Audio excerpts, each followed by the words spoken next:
Hi friends, మీకు ఒక విషయం చెప్తాను చూడండి.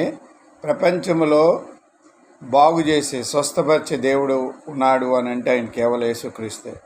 ఇంకొకరు ఎవరు కూడా ఎవరిని బాగు చేయలేదు, స్వస్థపరచలేదు. మరి యేసు ప్రభులో స్పెషాలిటీ ఉంది. ఎందుకంటే ఆయనకి స్వస్థపరిచే లక్షణాలు ఉన్నవి. డాక్టర్ మించిన డాక్టర్. మీ వ్యాధులు బాగులేకపోతే మీరు యేసు ప్రభు ప్రార్థన చేస్తే మీకు స్వస్థపరచబడతాయి. యేసు ప్రభు అలాంటి దేవుడు. ఆయన నామం పిలిస్తే చాలు స్వస్థపరచబడతాయి. ఓకేనా?